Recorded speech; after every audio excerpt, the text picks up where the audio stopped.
Neguo kana tiguo? Mnanielewa? Neturaiguithania. Nyinyi watu wa Nyeri, sio kama tunaelewana? Nyinyi ndio mlinipatia nafasi ya kuwa kiongozi wa taifa letu la Kenya. Ni kweli ama si kweli? Pamoja na Wakenya wengine wengi. Na wakati mlinipatia hiyo nafasi, tulikubaliana na nyinyi kazi ambayo mimi nitafanya ya kubadilisha maisha ya wananchi wetu na kupanga mambo ya maendeleo. Kwa maneno ya elimu, watoto wetu walikuwa hawana walimu wa kutosha. Hatukukuwa na madarasa ya kutosha. Watoto wetu wa university walikuwa wanasumbuka. Mimi hapa leo kwa ile kazi mlinipatia, tumeajiri walimu 1,100 kwa miaka mitatu. The largest employment of teachers in Kenya's history. Tumejenga madarasa 23,000 na tumeweka funding model mpya ambayo inashughulikia masomo ya watoto wetu wa university na KMTC pamoja na TVET. Kazi hiyo ingine yote tumekubaliana na nyinyi. Maneno ya maji tumekubaliana na mbunge wenu. Maneno ya kuhakikisha ya kwamba zile barabara ndogo ndogo tunazishughulikia. Na mimi nataka tukubaliane na nyinyi ya kwamba nafasi tulio nayo sasa ni kuhakikisha ya kwamba mambo ya maendeleo katika taifa letu la Kenya inasonga mbele. Na mimi niwaulize ndugu zetu watu wa Nyeri, kila mtu na kila kiongozi anapimwa na ile kazi amefanya. Ama mtu anachaguliwa kwa sababu gani? Si kila mtu anapimwa na ile kazi amefanya? Si kila mtu atakuja kusema kazi yake amefanya ni gani? Mimi nauliza nyinyi watu wa Nyeri, mtu anachaguliwa kwa sura ama kwa kazi? Anachaguliwa kwa matusi ama kwa kazi? Anachaguliwa kwa porojo na propaganda ama kwa kazi? Si kila mtu anapimwa na kazi yake jameni? Si nyinyi ndio mtapima kazi ya kila mtu? Yule mtu hajafanya kazi si aende nyumbani, aende alime. Na yule mtu amefanya kazi si anaendelea? Ama namna gani? Si tuendelee namna hiyo?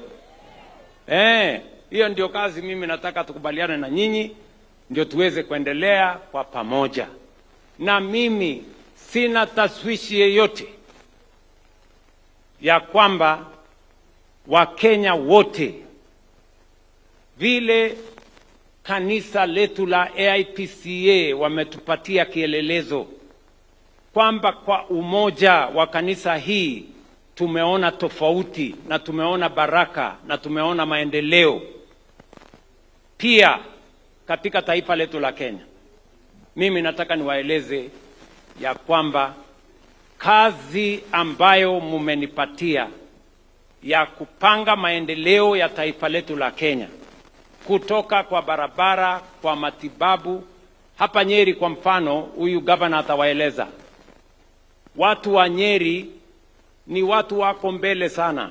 Nyinyi mnasoma barua ikiwa ndani ya bahasha, kwa sababu Nyeri ni county number 5 kwa kusajili kwa SHA.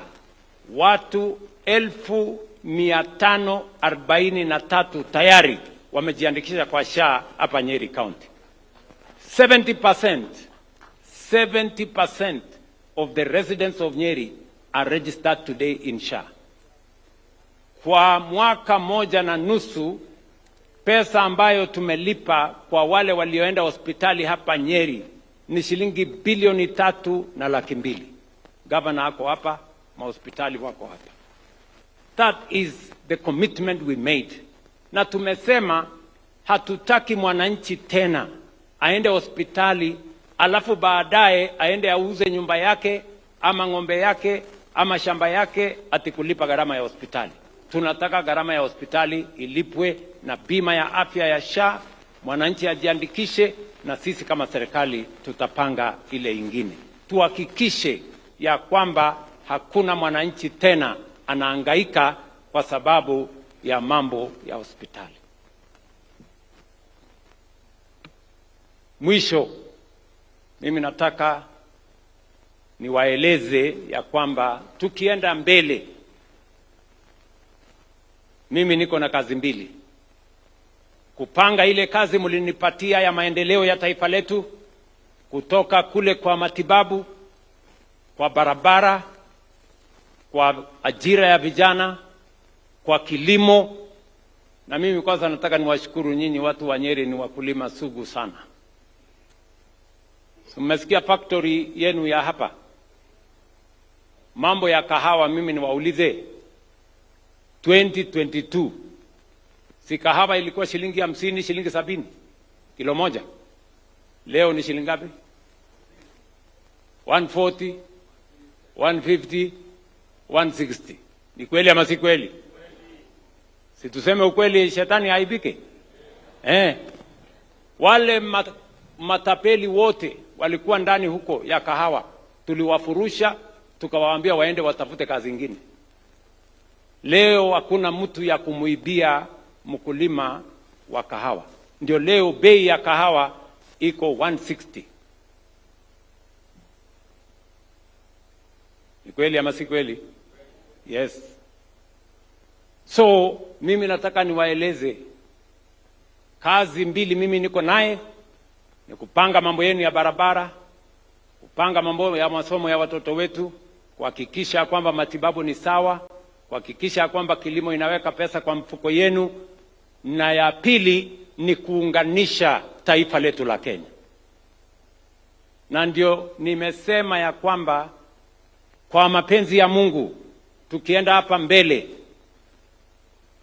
kwa sababu Biblia inasema mahali kuna umoja Mungu anaamurisha baraka. Hapa mbele nitahakikisha ya kwamba sehemu zote za Kenya tunaunganisha. Hakuna jamii itawachwa nyuma, hakuna sehemu ya Kenya itawachwa nyuma. Sisi wote tutatembea pamoja, na ndio nilitengeneza serikali ya broad based ya kuleta Wakenya wote pamoja, kuleta hata wale hawakushiriki na sisi pia tuwaunganishe, kwa sababu umoja ni nguvu na umoja ni mapenzi ya Mungu.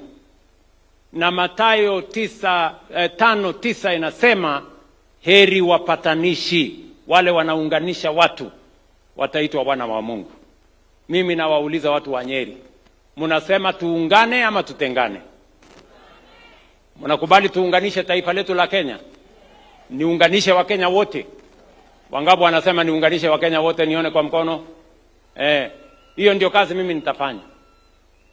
Nitaunganisha wananchi wote wa taifa letu la Kenya, ndio tuzime ukabila, tuondoe chuki, tuondoe migawanyiko, Wakenya wote waungane. Mungu atatubariki, Kenya itasonga mbele na tutafaulu tukiwa sote pamoja. Nimeulizwa mambo matatu ama ni manne, lakini sasa nyinyi mtihani mmeniwekea mtihani kubwa.